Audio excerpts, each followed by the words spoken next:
You're listening to The Podcast. For grain merchandisers, by grain merchandisers. Join us in our good-humored attempt to serve as a voice of reason in an industry fraught with misconceptions and half-truths. And now, from deep in America's heartland, this is The Elevator's Cut.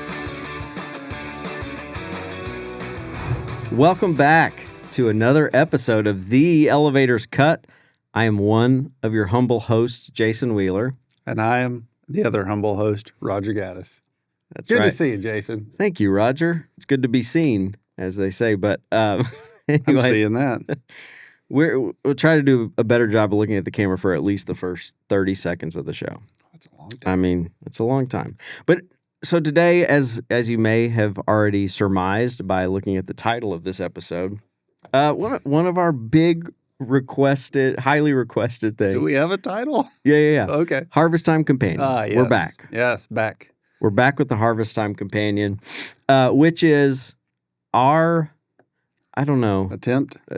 torture of our listeners or something like that. It's an endurance thing, right? Harvest is all about endurance. That's right. And we're going to endure your ears. You got long days. You run out of stuff to listen to.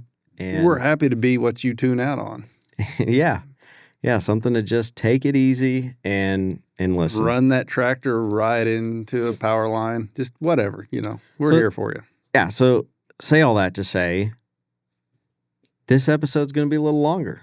So you know what? I know you're listening to us at 1.5 times speed. Go to 2x Because now. we're... No, because, we're from the South. We talk a little slower from time to time. But, hey, we're trying to pass the time. Maybe bump it back to 1.0 and just let this thing go through if you want. I mean, if we start dragging, just speed it back up. Or switch to another channel. I don't know how this works. A better episode of another podcast. Yeah, there's plenty out there. Lots. Anyway, so for the spirit of the Harvest Time Companion episode is, of course, you got long days happening, and you got to get through it. So we'll do a longer episode. That's the original thought of it. And we did, a couple hours of an episode. We're not going to do that today, but this is only part one. We're going to be a little longer than normal. That's what I do. So maybe here we go. We'll see. We'll see how it unfolds. So it's long days. And, I made the comment about the tractor. Obviously, there's other people putting in long days at harvest. Mainly the good, solid, salt of the earth people at the elevator. Wait, longer than what we're doing here? Longer than the farmers. Okay. Wow. Yeah. So just put it out there. They get that last truck dumped and go back and do whatever they do in the shop, which I think is just drink beer every night. But they do fish fries sometimes. The only Fridays. But the elevator, then they have to, close the books every night. And since farmers don't actually keep books, they don't pay taxes, they don't have to do that part. You just close it. Yeah, just close the books. Close it, go home. Close the books. Figure up how much you've, gained from sampling ahead of the scale, giving Ray free watermelons at the dump pit, all those things. You need to keep on top of that. It gets away from you quick, if not. Yeah, if you don't cut it out, it cuts you. When it happens, we get paper cuts all over the place. It's just a bloody mess. All right. So, the long days. The people. Long days. And turn it up loud if you're using a kicking machine because, you got to hear us over the dock. And the yelling that happens after the reading, you get the reading. Okay. Yes. So we're going to do that. We set expectations accordingly. Very low. That's our thing. Baseline expectations. Just, hey, normal thing, but we're going to go a little longer this time. That's okay.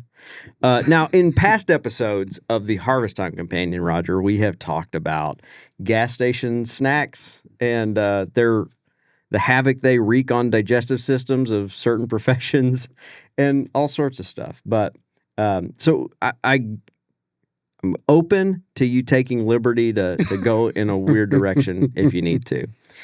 But we do have Thank you for permission. We have grain-related things to discuss today, which is nice. So I just got back from Colorado.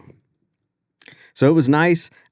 We had our summer meeting out there, summer managers conference. I don't know What is it? SummerCon. Okay, even better. So we were doing that out there. We had lots of folks out talking about stuff and the grain world. It was nice because it's just west of Denver, so you could see the mountains. But Dry heat. Yeah. It was more of a dry heat. It was nice at night, and yes, there was not as much corn sweat out there. So, I mean, I don't know about you. Corn. This whole summer has been like raining all the time, and It's been a muggy, moist thing out there in all the parts.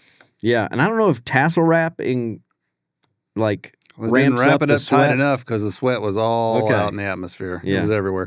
You never Corn hear sweat. about Milo sweat. Does it sweat? I don't know. I guess photosynthesis is photosynthesis. I am know right? Milo itch, but not Milo sweat. It do that for sure. What about bean sweat? I've had the bean sweats before, but I don't know if that's what consider. There we go. Is this does it go into the local Mexican restaurant? Is that what the bean sweats Yes, are? that's what I'm saying. Which, of course, you tell me all local Mexican restaurants are money laundering operations for the cartel. Which is true. Okay. It's unequivocally true. Well, you read a lot of books, so Yeah. I can trust you on things of that nature. It's there. It's a thing. Okay. It's good. Go in there and see if they'll show you their books. I bet they won't. They're probably closed. Too much bean sweat. Okay. Well, that was fun. So anyways, we're out there talking about the year coming up, and we got to talking about all the things, the spreads, the prices are terrible, and everybody's doing poorly, is If what you're I'm told. a seller, prices are terrible. Okay, explain. Who buys grain? Ultimately, who uses a grain in this country? Animals. Farmers of animals, right? Yeah. They're ecstatic. This is great. No one ever wants to talk about these guys. These guys get kicked in the teeth most years. The I livestock think it's just your growers. algorithm. Your Probably. algorithm is that side. My of the algorithm bushel. is centered into the panhandle of Oklahoma. But these guys have just been taking it in the chin for so long. Well, now, look, it's great. There's not hardly any cows out there to feed. Is an unfortunate thing. We should be making more feed. But this is great for them. They get cheap feed inputs, right? So it's kind of like the whole, double entry with grain accounting. You got your physical inventory and you got your hedge side, and they got to, There's always a same balance. thing. There's It a always balance, balances right? out. The grain guys that grow it, it sucks this year, but the guys feeding animals, this is pretty good, right? Yeah. So chicken nuggets is about to get cheap. Is that what you're telling me? This didn't you used to have a theory about the Burger King chicken fries or something with with grain prices? Yeah, it was back 100 years ago. But no, I think Burger King 10 ran for $1 or 10 something. nuggets for $1. And it's like, that doesn't even make sense and my credit was to basis traders. That's Yeah, that was it. how we keep it cheap, because we can buy cheap corn cheap basis corn and the elevator can and sell it to the Right. chicken makers when prices are cheap, Which is Burger King. even though they bought it when the prices are high from the farmer, they can sell it to the king at cheap King. numbers. Truett Cathy, the king. What? Chick-fil-A man. Okay. That guy knows. That's his name? The king, Yeah. Yeah. Okay. just now, as of now. All right. Well, so Roger, you talk with obviously folks in the Southeast, and harvest has begun. Mm-hmm. How's it looking down there? Big bushels, big yields. Big, beautiful harvest. Big moisture. They keep getting rain. It's crazy. They've gotten it's like every other day, which is not common for that part of the world in August. Yeah. And so they're fighting rain. They're probably 2 weeks behind on harvest. So they're going. Some places are about the halfway mark. Some places are struggling to get there. And we got another hurricane coming in off the coast.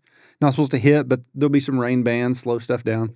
But it was encouraging, harvest is going well when the feed mills are full. They're plugged up. So that's where we're at in at least the Georgia harvest. And guys in North Carolina are starting to see some loads come in. At the elevator, they're starting to see some samples come in. Arkansas is going pretty good. Texas, they're done, I guess. They're getting close. Louisiana, I think is pretty well done. It was really good. Mm-hmm. Mississippi's going. So we're we're getting to that I-40 area probably, generally speaking. And another, few weeks and we'll start seeing stuff here south of KC. I say a few weeks, probably. So from some what of the you're stuff. hearing, yields, Big good. yields. Yeah. Big yields. yields good. Big yields. And I had a conversation with a customer yesterday, and he said most of the farmers are selling because guys need cash flow, which is no surprise to anybody. That's the trend for several years now. So, but also you just got more bushels, right? So they've got to be sold. You can't just expand your farm space because you grow a bigger crop. You got what you got, so the rest comes to town. And guys are selling. And with these increased yields and, what they're bidding for new crop right now down there is $4 or a little under, which is pretty low. They're still above break even, generally speaking, unless they're just paying some ungodly, cash rent. If they're paying $250 cash rent on land, no, they're not making anything. But if they own the land or paying lower cash rents, they're not making a killing, but it's above the break even mark. Wait, So, there are corn farmers that are Yes. making money. as crazy as it is to hear that this Did year. they sell high back in February? Is that how they did it? You didn't sell anything in February. Oh, This is across guess the I don't scale understand. right now. dang. It's math Okay. that you've got your yield Mhm. times your cash price is a number. That I number is agree. bigger than what it costs them to grow the crop. They have a positive thing fall out the bottom. That's crazy. It's incredible. And they're getting disaster payments from the government on top of this. So What disaster happened? something disaster recently, probably a hurricane in the last year. But yeah, there's money flowing. That's good. That's good. I mean, on the grain side, of course, you don't want to hear that farmers are having a bad year because, well, I mean, no one can make money if the farmer doesn't make money. Like, Right. so we want the farmer to make money first, and then everyone can do well. But what I hear though is that things are really bad. I mean, prices are lower Mm-hmm. than they have been before. Without a doubt. Sometimes prices have been higher, sometimes a lot higher than this. So Sometimes lower. we don't talk about that. Oh, okay. All right. But anyways, I hear it's really bad. But, in talking to guys on the farm side, a lot of times it's just, I mean, to their, in their defense, like I've been hearing it for a year or more that it's about to get because last year was pretty tough overall. And then they're like, but next year looks even worse, just with costs and the way they are and prices and all that. So It's the way the market is these days. just the way the market is, it's going to be tough. So I've heard that for a long time, but then I hear people like the story you just shared that, stuff is working out sometimes. So, so that's interesting. I have a friend who's moved to a farming community recently, and he's not in farming, but talks to guys, and he's like, "Man, it's really bad, huh?" And I'm like, well, here's the deal: is I've never heard farmers like telling everybody it's a good year. No, for sure if their landlords are around. Yeah, I've never heard them saying it's a good year, but I've also never not heard them saying it's bad. Right. So, Well, there's a nuance to this. Okay. There's never a good year. You're correct on that. Things are never good. But there is a difference in it's either bad or not bad. But there's never a good. mm-hmm. So there have been It's not bad bad. years. It's not too bad, but never a good. Yeah. Yeah. That's kind of the parlance. Well, I mean, they can I guess, say it was a good year as long as they're far enough removed from it. Like right now, we can say, yeah, 2017 was a good year or something. I don't know if that particular year was a good year, but maybe we're far enough removed we can say it. I mean, anything's possible. Because a big part of it is like we have to, and I get it, like you want to put publicly out like stuff's really, really tough and aid is needed because a lot of aid money does come their way. So, and it's a great thing for it's not like politicians people to just say. wake up with 6 digits in their bank account or something, is it? Actually, yes. And they don't even know why a lot of times. Now, So that does happen. And honestly, I mean, there's enough chatter about how terrible it is on the farm this year. I think everyone's done a great job with that to get that message out there. No yield tweets. That I would not be surprised, especially like sometime before like March, all the payments are due and everything. We got to save the farm. We'll see something hit. But I know I was reading a deal in the Big Beautiful Bill. Heard that of was him. passed recently.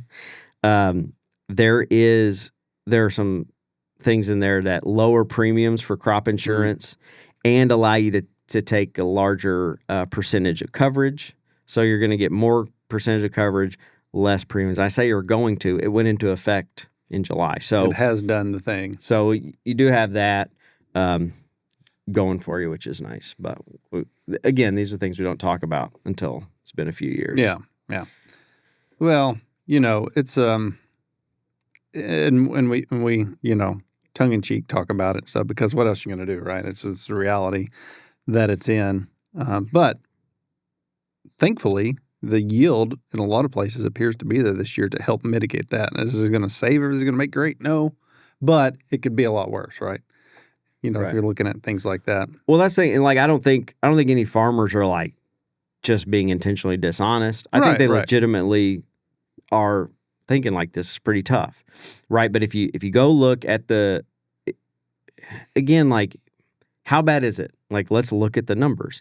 Can we go look at what our true cost is, even if it's county averages and stuff? And a lot of times guys will look at, okay, here's the county average cost per acre, and maybe theirs is close to that. Maybe that's good, maybe not, but maybe that's close.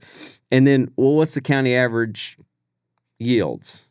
Well, I don't know. I remember it was like, 180, and they haven't looked at it in the last 8 years or something, and stuff's gotten up. But even so, even if it's current, in most places in the country, not all places in the country for sure, but a lot of places in the country, we're going to exceed the average yields by a good chunk. And then, that changes the math you were Right, telling but us no about. one wants to look at that part. No one wants to run those numbers because you could, take advantage of some pricing opportunities, or if you're using, it's garbage in, garbage out, right? What number you use that don't work. Maybe if you use a little more realistic numbers on a year like this, maybe it does work. Again, work being a very subjective term, but if your goal is to be profitable to some degree, I mean, that's what it is. And this year was tough just because prices, I think, pretty much did nothing from January 2nd on to today, just a slide for the most part. And the time of year when people are more comfortable forward contracting, it didn't appear to be a great time to do it. No one did. Hindsight now, yeah, you should have done it, but it's hard to, it's just context of the pricing environment. It's tough. Not going to take away from that. But here, we're about to get to an inflection point here where we've seen the value of this crop deteriorate for an entire year almost, and we're going to get to harvest here. And I think it's going to be a surprise to some producers that with the big crop, basis is probably going to be lower, significantly lower if we're talking soybeans and the Dakotas. For reasons to do with sales and exports and things. But basis is going to be lower in general, and prices are already low. DP storage fees are probably going to be up if the buyer is calculating them correctly based on basis appreciation and where the spreads are right now, the carry spreads. So I don't think guys are looking into that. And the astute originators are out there talking to the producers, telling them this is what we're looking at right now. If they've adjusted fees, or telling them what the fees have adjusted to. If they're saying, look, if you don't price this for 4 months past harvest, it's going to be this cost today. This is what it would cost. Would you be willing to do that? Have those conversations and see if it just makes sense to sell now, or buy some time to stay in the futures market, sell your crop and buy time to stay in the futures market maybe. But this whole idea of you're about to get to the point where your break-even costs are going to go up if the grain's not sold. And there will be guys that do that, but holy moly, I mean, we've seen the value deteriorate, and now we're going to be going into this period of willingly increasing the cost of this crop going forward if it's not sold. And maybe it'll work out fine. But the fact remains it will continue to increase in cost. The market may or may not compensate for it, but the cost will go up. That's going to happen. Right.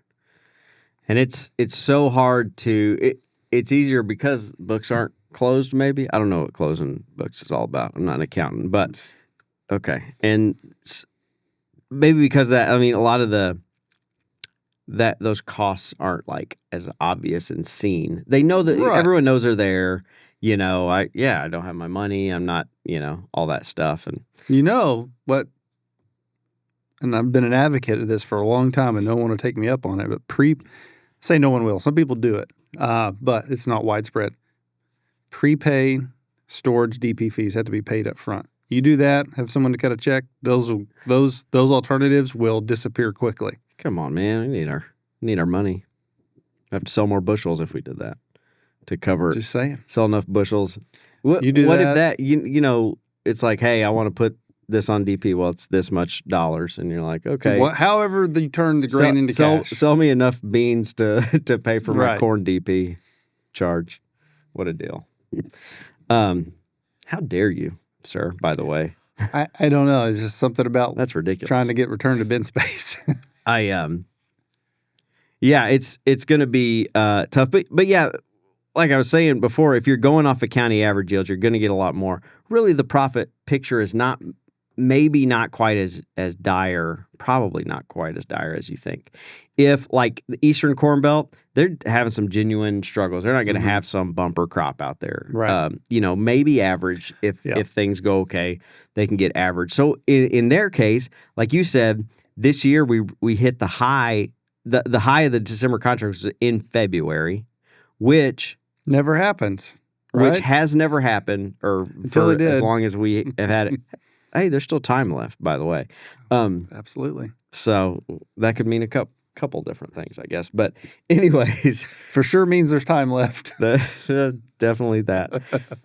But the great thing that does happen in February is spring prices are being done. So in a way, you got a high spring price, right? Because that was the high of the contract. So that, and compared to the harvest price, if there's a big difference. So if you just have an average crop or slightly below average, like maybe the case in some areas, probably is in some areas, there's going to be relief for you just out of the revenue protection there. But a lot of the guys where there's a really good crop is not going to have that, and the reason is because you got a really good crop and you got a lot of revenue. Probably more than you're figuring, and that's a real thing. And one other thing is on the grain side is when you do have these years where guys are, they've done their counts, they pulled the ears, they're counting the rows and doing the kernel checks, and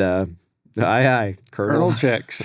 and I ate his cereal one time, and they're expecting 208 bushels to the acre, and then they go up there and they're pulling out 232 or something. All of a sudden, you got all these extra bushels to sell you weren't expecting to sell. And so for the grain guys, a lot more gets sold across the scale. Even though prices aren't great, we got more bushels to sell. Let's just sell some of them, let's get some money. And, in a way, it feels like extra money. And in another way, it is. And in all the ways, it's extra money. It makes the bank account go higher. More to for sell. At least some part of time. So I will say, like, hey, don't get too negative yet. Let's get in there. Let's cut a big crop and see what happens. It may turn out a little better than we thought. And that's another point too. Is you can ask any elevator person this that's done it for more than one harvest, and probably even with one harvest under their belt, could tell you. No matter what the price is, once you get into harvest, and grain's getting sold across the scale, it continues to be sold across the scale. Yeah. Regardless if price keeps going down, regardless if basis drops, which it will if we have a big crop. Please hear that. If we have a big crop in a lot of places, basis will get lower. You may already be saying, well, it's already really low. Yeah, it can get lower. It's liable to happen, especially if harvest happens fast. You mean the elevator's cut? Yes, all of the cuts. Everybody's cut's getting lower.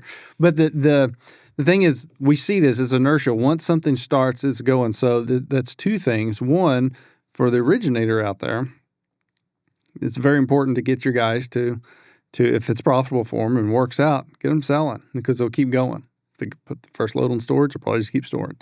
And I know people have different philosophies on that, on how they approach that and how many days they give them to make the decision, things like that. But from an origination standpoint, get those guys to get some stuff booked and going so that it just continues, Yeah. It's a Tracy Hinkle thing. You're selling this, right? Yeah. And go forward there. For the producer, knowing this is your habit, generally speaking, it behooves you to try to run some numbers ahead of time before the possibility of basis dropping any further. Because it's August, right? And we usually don't bottom out on prices for another month and a half, something like that. If the price works, even the basis isn't great now, it's probably going to get less great when the gut of harvest. For sure on beans this year, it just feels like it's got just a trap door like on the gallows of the hangman's noose is just ready to pop open, it feels like, especially in the upper plains. But if you know there's a number there that works now, man, get some of that stuff sold. Get it on contract. Just do it. Just get some stuff sold. Be done. You probably got a whole bunch to sell because you probably haven't sold anything. And if the number works at what, I know we don't know the yields yet, but you've got a pretty good idea right now. Well, we won't know till the combine gets in it. I agree. You won't know exactly until the combine gets in it, but you have an idea now. You've been doing it long enough. Or go ask your landlord what they think. They'll give you a number. Either way, there's ways to take action on that before it gets into it. And the way a lot of elevators see this is they're like, when corn pollination happened nationally in July, then you started seeing a lot of commercial guys get new crop sales on for the stuff they had to turn and burn at harvest for logistics. And you started seeing corn basis work from the south up, started dropping for harvest, which makes perfect sense. Well, the last week or so, we were just talking internally today on our national basis map how much bean basis has dropped because it's August. We've hit pod fill or pod set on the beans, and now it's a filling. So we've made it to the point where we're going to have the crop. We got some pods out there now. Again, it's not completely made, but it's at a point where the market's happy enough to assume something's coming off of those acres. And commercials are selling, and that's pushing basis down. There's no farmer selling happening to my knowledge, Right. Not much. But it's commercials getting space locked in at end users before it's gone and before basis drops. So you're seeing that already. You're seeing basis drop, which is normal. That happens most years. I think it's a little more exacerbated this year because elevators hadn't really bought anything up to this point to speak of, and so they haven't really sold anything, generally speaking, not for harvest because not that they have to have something bought to sell, but it's just psychologically, if you get a bunch of stuff booked early in the season, it's a lot easier to make that sale. You know what your margin is, you lock it in, you go. Well, it gets to a point in the calendar where even if you don't have it bought, you know you're going to have to move stuff at harvest. And you got to get some homes locked in. You got to get basis sold before it drops. You can get short the basis at harvest slot.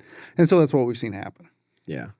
So they can service their customers to get them in the field, out of the field and dumped and get back, and it's logistically it's going to be a challenging year. Big crops are. Yeah.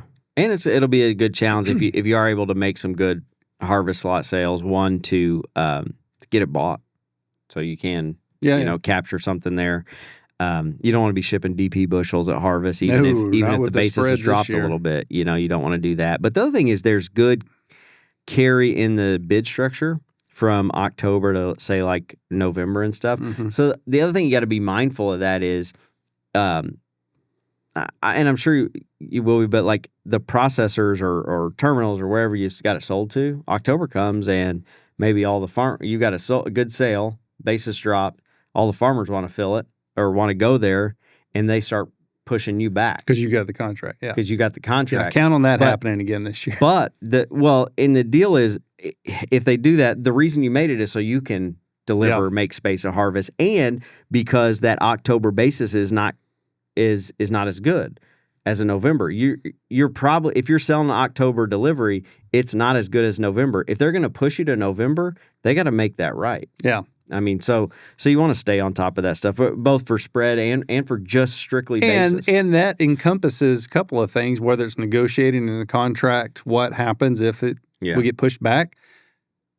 You can negotiate that before the contract's signed. Once the contract's signed, it's probably not going to happen. Could, but likely not to. So negotiate. What happens if this gets pushed back? Well, you need to be confident. You need to be at least paid the at a minimum the cost for you to carry those beans another month or whatever it is, at a minimum.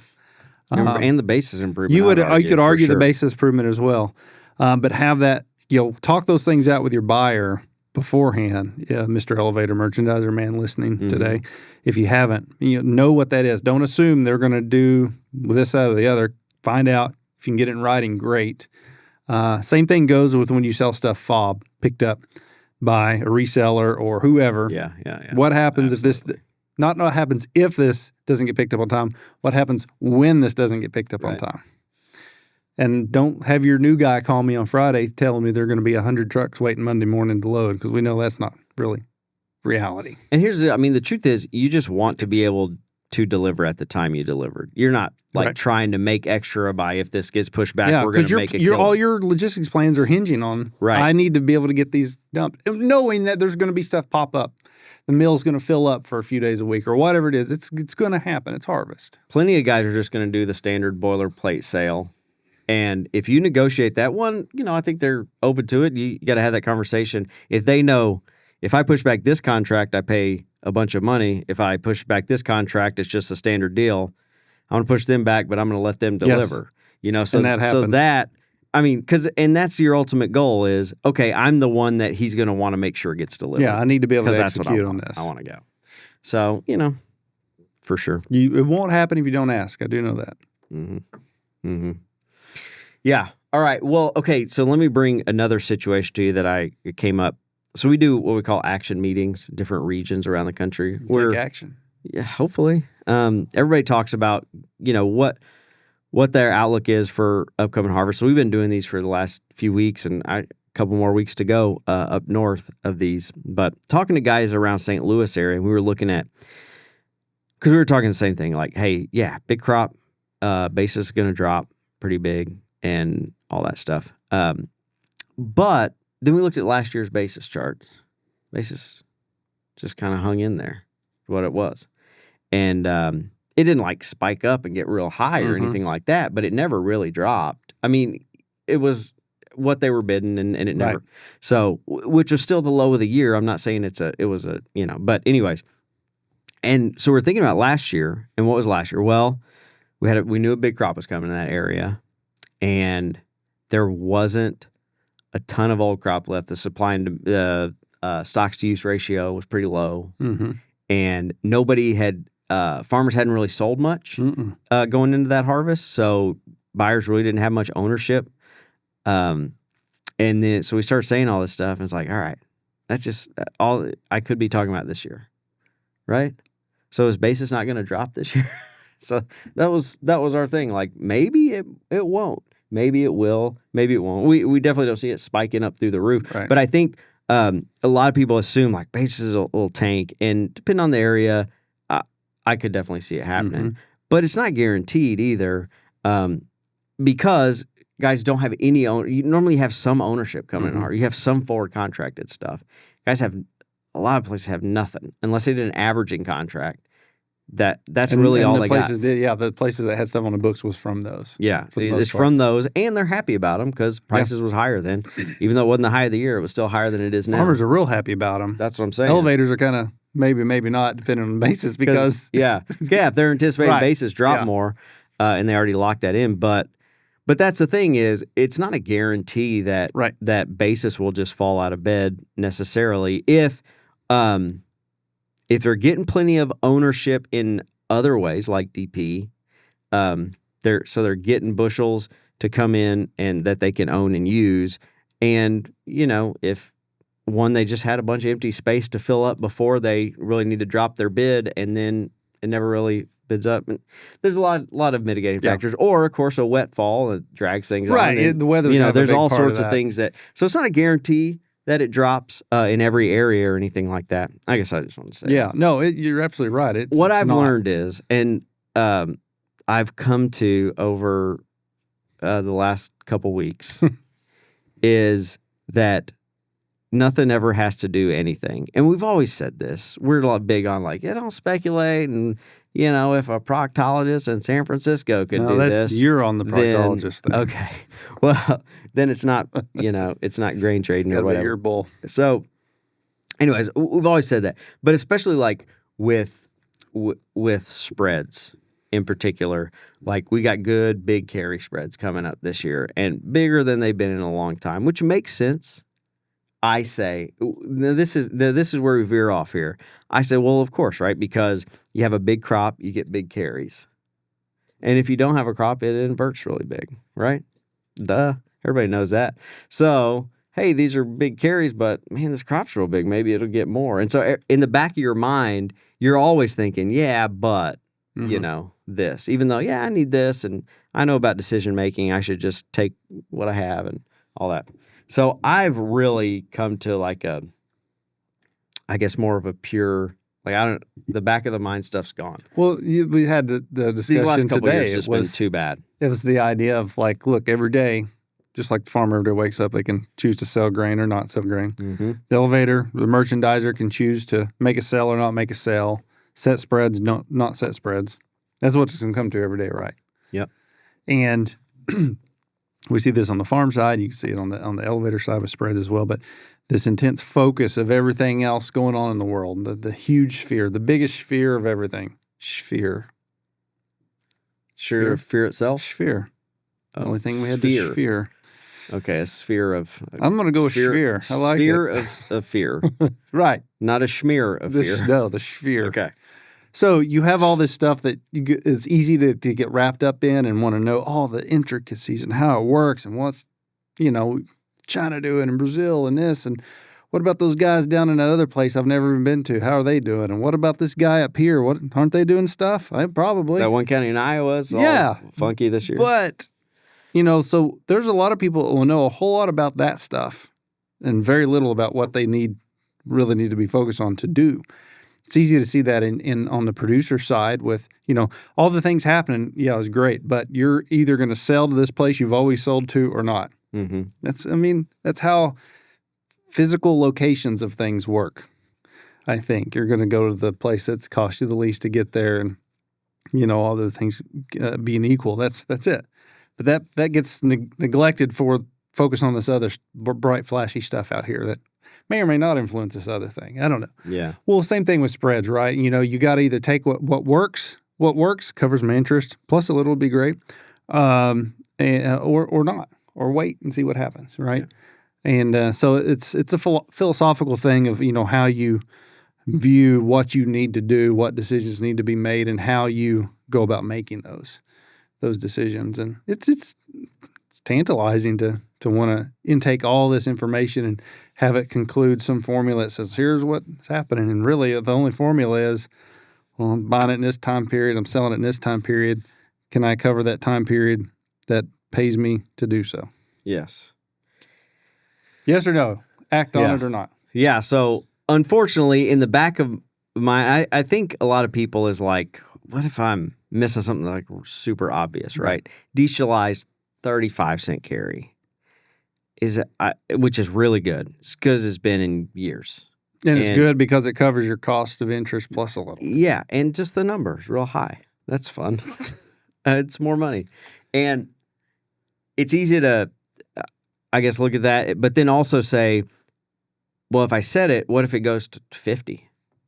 I would have rather had that. Yep. Yeah. Sure. What if it doesn't? No, nobody knows, right?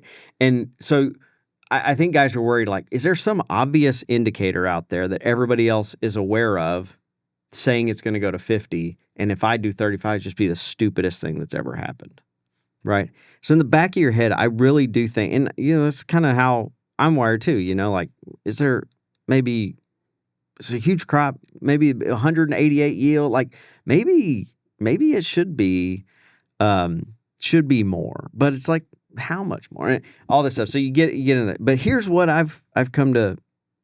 I've worn this new philosophy for 2 weeks, maybe. It's great. Great look. And doing great.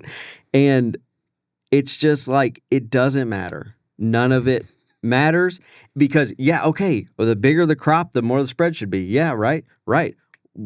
Except sometimes it doesn't. I was like, wait, what?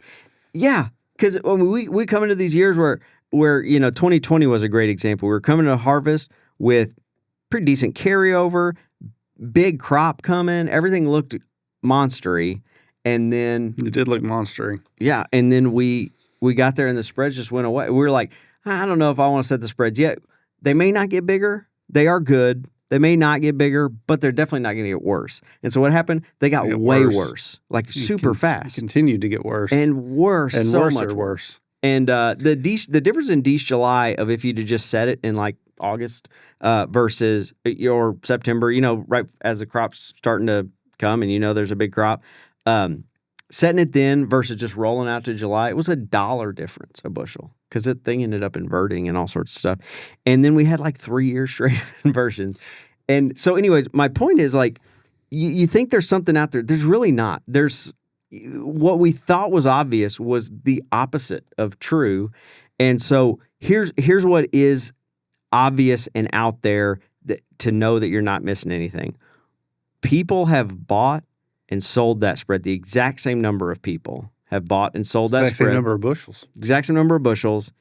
And each side thinks the opposite, right? Mm-hmm. And there's always the exact opposite way. And what moves the market is if some people think a little, whatever, it'll move. But my point is right now, there's no big thing out there that you just don't know about. Because if it was, it's already been traded. Are you telling me there's never more buyers than sellers? That's exactly what I'm saying. Now, and more, there's never more sellers than buyers? I don't know if I can stomach this. This is blasphemy. So this is my thing. Like we've all, and like the general philosophy, like we've always said, I've never, I've always kind of subscribed to, but in the back of your mind, you're like, yeah, but there's a big crop. It's not going away. It'll be better. What do you really think? Well, yeah. and so I just keep learning from, the way the market is right now, Roger. I get it. But I just, as someone who really knows the markets and really studies the markets. I mean, it's been a blessing to me to see your passion shine through more and more over these years. Hey, I'm glad to do it for you, if no one else. And so the other thing that really frustrated me, if you have a minute, I'd like to talk about. Oh, yeah, I'll get a few. It's harvest time. Companion is companion means with bread. I thought it meant First just a couple of guys hanging out doing a podcast. Companion. We had bread for lunch. We did. We just went full circle. It was great. So let me talk about the July Sep corn spread this year, if I may. May. All right. So that thing was inverted pretty good early on, 30, 40 cents inverted, which made sense. If you look at the stocks to use, so this is all my old way of thinking. This is I wanted to preface that. This is not how I think anymore, but this is my old way of thinking, which was I thought was the conventional way of looking at it, right? You got July Sep, you got small stocks to use. With corn, we know that's less than 10%. If we anticipate, or USDA in all their wisdom, anticipates less than 10% of the corn crop being left over before harvest gets here, that's what we saw, a pretty tight market and usually have inverses. So the other thing we saw, being a technical guru as I am, you got to consult the charts. I've seen your planetary angle lines, and they're really something. You got to go look at the charts. And so I started looking at charts, as one does. The Greeks. And I say, once the July Sep inverts 30 cents, it doesn't come back. It only gets bigger. Like I went through many years of history. I'm like, once you get that, hey, it's not there. It's not like we're growing a new crop before then. It's gone. So I'm like, all right. So that July Sep, because you got guys trying to manage feed positions and trying to carry stuff out there. It's like, where's our risk and should we take it? Should we not? And all that. And so you look at that. It's okay. So you got tight crop. So inverse is there. It's not going away. It's already 30. Once it gets there, Katie bar the door. She's going nuts.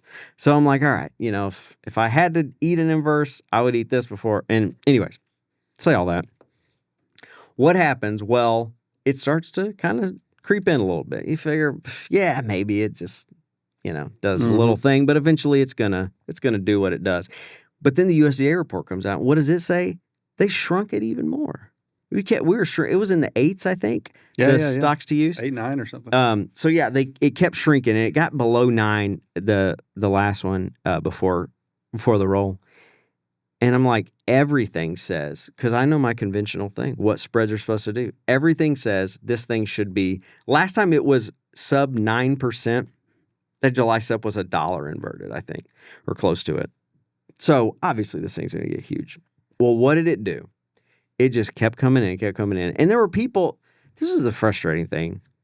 Like, okay, so I can explain that to you and tell you why I think it's going bigger, right? And it sounds good. It was wrong, but it sounds good. Right, sounds good. Sounds great. Meanwhile, there's all these people, you can find people that have the opposite opinion, right? But they wouldn't say why. No one would say why, because nothing would make sense for it to go away. But people are like, well, obviously that thing's going to like go to a carrier. And I'm like, why? What? Why? And then I was like, these idiots. And then every day I just watch them be right. And what's going on? It never went to a carry, but it rolled off at a less than 10, like 8-cent inverse or something like that. So this is my thing. So there's no reason that anything should do anything. Just there, all we have is today. Just what is it right now? Can I manage through that? And let's focus do it or on not. the exceptions to the rules, not the rules. So I'm sorry to share with you my struggles this year, but because of that, I've come out on the other side and have this brand new philosophy that is really the same philosophy I've always said I've had, but now You believe it? I just really believe it, and I didn't realize I didn't really believe it, but now I realize You've I been didn't believe it convicted, like if you will. before. Yeah, something. I'm a changed man. The I do have to throw in the big difference between this year and 2020 in the setup is obviously we're in a much more politically stable environment this go around, right? Oh yeah. I mean, nothing Well, that could was come out of left field and change any of these numbers or things we're looking at, be it That was an exports election year or anything. Election year during COVID. And We're it not was, there. It was things were happening. And But this again- year is calm. There's nothing happening politically this year that would cause anything wild to change. So Not that I've seen. I think we just turn it. It's done. Just go home. We don't have to do anything. It's all going to be the same. So yeah, I mean, we talked about farmers and how they do, but we're just as insane on the grain side. It's just a people thing, right? Humans, man. Trying to outsmart spreads and what they're going to do. You can't do it. So quit it. And here's the beauty of it. The beauty of coming to this realization. I've taken you on this journey with me. I hope you've come along. I hope you've had a good time. Well, we've made it this far. You I beat the mean, regular podcast. I've taken you on this time. journey. Hopefully you've come to the same conclusion. The beauty of that is right now, the carries for new crop are unbelievable. They're great. Actually, they're believable because I can see them on a screen and I can trade them right now, and I don't have to worry about it. But we're just playing with house money right now. No, We you're made it not. This far. No, you're not. Look what we've gained by doing nothing. I know. Isn't it great that we're in this position? Do you understand Take how it. casinos Just work? take it. And could it go to 50? Yeah. Could it go to $1 inverse? Yeah. Do I know? No. Does anyone know? Absolutely not. And there's nothing about USDA numbers or these jerks and whatever They're all jerks. I mean, Yeah. that's just it. None of us are really inside trading, You get like the politicians, they, trade stocks on the things that they regulate or whatever, and they find out before, and it's insider trading, but they made it legal if they do it and all that. Or that's what I hear. I don't even know if that's true. I don't question everything. Do your own research. Go to the coffee shop. Except don't learn all you research, can. just take what there is. That's the other thing. Just quit it. It's there.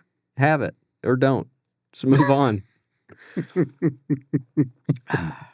It's kind of like when you come up to the sample booth at Sam's. Take it or not. It's your choice. So this is my sorry. Maybe that went too long, but I'm very passionate about it. I'm passionate tell. about the markets, Roger. You have your screen. I can tell. So that's what we do. We have passion. We share it. It's kind of like that phenomenon. If you buy a certain color car and you start seeing everybody the same color cars, I've never had any cool color cars, so I don't know that. But I hear it happens like with reds, maybe Okay. some blues, but Are there any definitely other colors? greens. But this whole passionate thing, once you're in tune to how ridiculous of a statement that is, it shows up everywhere. It's mind-boggling how many passionate people there are in this world about all things. People are passionate about multiple things at the same time. Here's the deal. It's unbelievable how much passion is in this world. Well- like it's a good thing. I can explain it to you. I'm all ears. I'm Okay, good. passionately listening. Passionate isn't something like that you can say. It's just something that is, I think. So, like, if you listen to somebody that was, to borrow a phrase, passionate about a subject, it doesn't matter if that subject is no interest to you or not. It's still pretty interesting to listen to that person because they're so like into it. And that's versus, and everybody knows this. And so they just keep saying, I'm passionate about, so that people will either listen or they can try to meld, convince themselves that they are passionate about this, and maybe it'll produce So this passion. is a fake it till you make it. This is a Peter principle of passion. Okay. P. Okay. All right. You sold me. There we go. Okay. Do you mind if I switch to a new topic I have You have written here? gears to switch, Yeah. shift. Just shift them around. Let's do it. Here, there. Okay.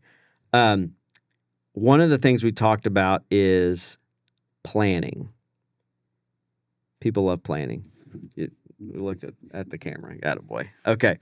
So one of the things we talked about was planning, and in the upcoming Another year. P word. It's good. And Michael Cabe, who's an old friend of the show, even on the video show, he's been here before. The movies, if you will. the clips are out now, people. Anyways, he was a good planner when he was at the elevator. He was a customer of ours, and he would make graphs, and we've kind of adopted a lot of that stuff into our planning process. In that, once you see the grain flow, you can make it into charts. Easier to digest. There's colors, and it's fun. Colors. And people love charts. I love charts. Anyways, it helps you understand things and in an instant a little quicker. Mm-hmm. And so his big deal was trying to plan in a way, which we talk about a lot, is to get harvest ownership. Yes. More, because as he saw his plan and how grain flow through, he realized that he wasn't really accomplishing that. Before we move on, can we just make sure, just for the sake of obviousness, what does harvest ownership mean? The elevator owns the bushels at harvest time. Yes. Means he's bought the bushels, some across the scale at harvest, some on forward contract ahead of harvest, but owns the bush. As soon as the bushels are in the bin, the elevator has ownership of them to maximize the ability to get returned to the bin space. Right. It's just one of those things. We say it all the time, but sometimes there might be people listening who don't really know. That's what we mean by harvest ownership. And not just legal title. Right, which is actual owner. You have a basis position own on the it. basis You own on the it. basis on it. So elevators that do a good job of that make more money. Just simple Hands as that. down. It's not really close. So how do you, if you come out of harvest owning 10% usually of what's in your space, if you can take that number to 20%, it'd be a huge impact. If you go to 80, you'd be superstar. Yeah. So his thought was, how do I do that? And the interesting thing is, I've talked to his co-op had been around for over 100 years, had a manager that had been there a long time, very successful. It's not like these people are idiots, didn't know what they were doing. They were doing great. They were growing the business. They were doing great. But like anything, you should address from time to time. Just look at it, the planning process allows you, kind of get a 30,000 foot view and just see like generally how does stuff flow through and could it generally be better? And then you can start drilling down on some little tweaks you can make. And like he says, I mean, there were never huge changes, like actual tweaks. They were minor, but they had huge impacts on the bottom line, like harvest ownership and all sorts of stuff. And when you start doing that, you start seeing more and more, and it can snowball, is his words, snowball. It's Dave Ramsey. He's from northern Illinois, so they get a lot of snow up there, and he knows how that works. Not a lot of hills, though. Yeah, tough for it to roll down. A lot of pushing. But anyways, snowballs. And so it snowballs. Anyway, so I was thinking, so here is my... snowball contract? Yeah. No.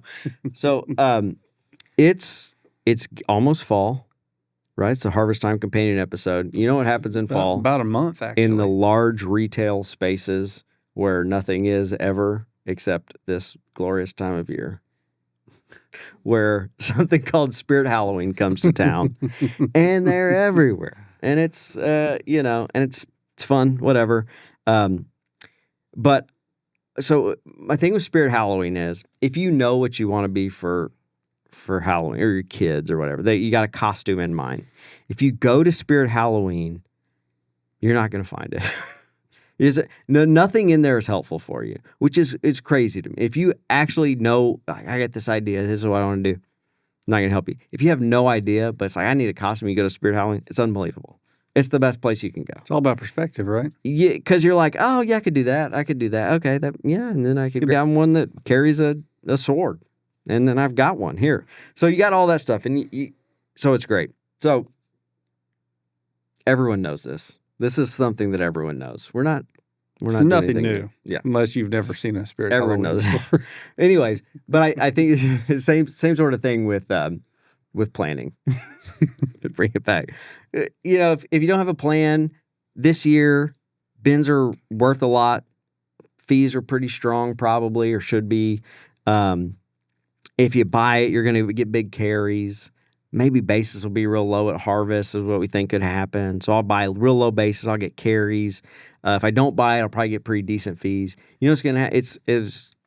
I don't have to plan for that, right? I just go through the motions. Just do it. Show up, pick what you want off And the peg hooks and go. It'll be like Spirit Halloween. It'll all be good and it'll be fine. And the costume it'll be fine. We'll get through it. It'll work. It'll And- do its job. It'll get you some treats. I'll make some money. So if I'm an elevator, I'm going to make some money this year. However, if I plan for this thing, You can make a little more money. I can make a lot more money. I'm going to win the costume contest. I don't know. Maybe my kid will get more candy at Halloween, however you manage that. I'm trying to take it back to my Halloween metaphor. But anyways, the point is, a little pre-planning will take it'll be a fine year. And maybe, you do things great and you get through, you feel like that's good and everything's right. There's always a little bit more. And it's minor tweaks that people make that can get you there. And it could be on policies. It could be on just saying, I need to buy more, and just telling guys when they come in, like, hey, I want to buy this. I don't want to do that. Yeah. How many times do people not say that at the elevator? I want to buy your grain. I guess this is assumed. Hey, we're doing it. You're here. You got grain. I'm going to buy it eventually. Let's get this done. But it goes unspoken most of the time. And there's a lot to be said for being obvious with that kind of stuff. Hey, I'm going to buy this. Would you like to have some fees on it or not? Or however you want to approach it. Different strokes for different folks. But let's be obvious with the stuff. We want to buy this. We want to own it because of this reason. Especially if you're a co-op. Like, here's how we're trying to get returned to the patrons. And here's the plan. Can you be a part of this and help do it the way that we would like to do it? That's what you hired me for. So that's why I'm here. So it just, I think there's a lot of assumptions, and maybe they're correct assumptions, but they don't get enough attention. And it's very simple stuff that people could be doing. And again, it's the Tracy Hinkle thing. Instead of saying, what are you going to do with this load? Letting the guy default to, I'm going to put it on storage. Say, you're selling this, right? You're probably going to sell it. Doesn't have to. You're not making him. It's a choice still. But it's how you ask the question. It's how you approach it. And that those kind of things would go a long way, I think. Yeah. And I think also, do you believe it's the right thing to do? Right. Because we could all make the case, it's better for the elevator maybe. But some people, even that, like some people are like, wow, I don't know, like these fees, those are good, right? Is that great for the elevator? I mean, yeah, making fees is good. It's not a bad thing, but you're generating your revenue by just a one-to-one taken from the farmer. Yeah. So if you look at a more of a community thing, it's like, I'm just taking it from this pocket to this pocket. Right, There's no net value gain. being generated. But I got these bins that I put all this money into and maintain and pay salaries and health insurance and depreciation and interest, all the things I do and have to pay. And all I'm doing is just taking it straight out of my farmer's pocket like that. That doesn't work for me. That's no Right. good. But the other thing is, of course, do you think it's good for the farmer? A lot of people are like, farmers shouldn't be selling these low prices, right? Everybody tells me they're so bad, and they aren't. They're lower than they were before. So I don't know. These guys probably shouldn't be selling. But shouldn't they be? Because if they're going to go put it on, a drop charge for 30 cents and pay a nickel a month after that and forego having having the money, all sorts of stuff, right? They're going to have to make up so much more in the price Right. that really, even if the best case scenario, they come out about where they would have been. In most cases, it doesn't really pay. And so if you really do that, and you believe in your mind, like, hey, obviously I want these guys to make the most money. I wish the prices were better, but they are what they are, and there's nothing anybody pushing can your do about bid it. a dime or nickel is not going to make or break their year, although it's going to have a significant impact on your margin as the basis trader. Exactly. That's a big portion of your margin. And so there's not much you can do about it, but what you can do is if you legitimately can understand and believe, like, hey, this is just better for everybody. We turn this cash as soon as possible, and go on and not have to worry about this stuff. And hopefully yields are great and all that stuff. But anyways, typically it's just dragging on, and like Roger said, it only adds cost to the crop. And can the price make up for it? Sometimes. You can, yeah. But it's not guaranteed to. But a lot of times not a lot. And then guys more. are just selling because they got to pay a bill, which we've talked about ad nauseum. And so you got to believe that it's going to be better for everybody if you do it. And if you believe that, there's a lot of trust in the elevator merchandiser guy, and guys are like, if you think it's the best and you're sick of seeing us, hurt, and you just want us to do this, maybe we should. A couple observations on that. Yeah. You have to believe that what you're doing is right. And a lot of times, specifically with companies that have a segregated originator, someone that just is an originator, not the merchandiser per se, but an originator, and say they're a newer person, the first year, second, third, whatever, but to tell them they need to believe in this, and maybe they don't really even fully understand yet how the elevator makes their money. That's not always or hardly ever on part of what I've ever seen as a official onboarding process, even some of the bigger companies. Right. They tell them what they need to do, but they don't really go through the process of here's why. When you do this action, it leads to this, this, and this as far as the merchandising goes. Maybe it's because everybody assumes, well, duh, that's what you're here for. We hired you as a grain buyer, go buy grain. But if you don't understand the full process, you're probably not going to believe in what you're doing as much as you could have if you had a better understanding, and then you are able to use, actual problem-solving abilities as opposed to emotion to help with your guys. You hear that a lot from originators, especially you new guys. I feel bad for these guys. Yeah. I feel, and a lot of these younger originators, younger being new to the seat, regardless of age, but feel the need I got to know all this market information. I got to give them all this stuff, and I got to do this and help them. You should help them. All that other stuff, I don't know if that's your job or not necessarily, but to help them, well, how can I help them? Well, understand what's the avenues to help them. Okay, well, how does that affect the elevator? Knowing, again, this is not hard to do. You could teach this in a day to folks. Having one day in service, boom, how does the elevator make money? You're going to get better, more effective originators if you do that, because they'll understand better. They'll know what the relationship with the farmer really is. It's not them being a center of information and a center of emotional support necessarily. That's always part of the job. But it's really going to be, how do you solve the problems? Here's the solutions I have. Yeah. That's what guys are looking for. And they say, what's the market going to do? They're looking for help solving a problem. Yeah. And you can't believe in it if you don't know how it works. Right. Assuming people know something is never assume that, and always help teach people in your organization. When you teach, you win. And if you can't teach, hit us up. We teach. Can't teach, you go to college and teach, right? Something like that. Yeah. So teaching's important, and because everybody needs to be learning, and at your organization. You heard it right here, folks. Better. Always be learning. ABL. That's what I always say.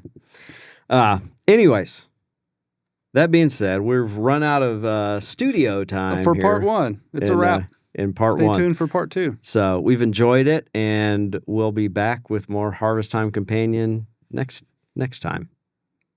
Sorry this was so long. See you later. Bye. As always, thanks for downloading and listening. And if you haven't already, please subscribe to the podcast and share it with folks you know in the business. And if you'd like to reach out anytime about anything at all or have any show ideas, you can always find us on Twitter at ElevatorsCut. Follow us there, tweet at us, DM us, and we'll always respond. Till next time, for Roger, I'm Jason. And for Jason, I'm Roger. Thanks for listening to The Elevator's Cut. Oh.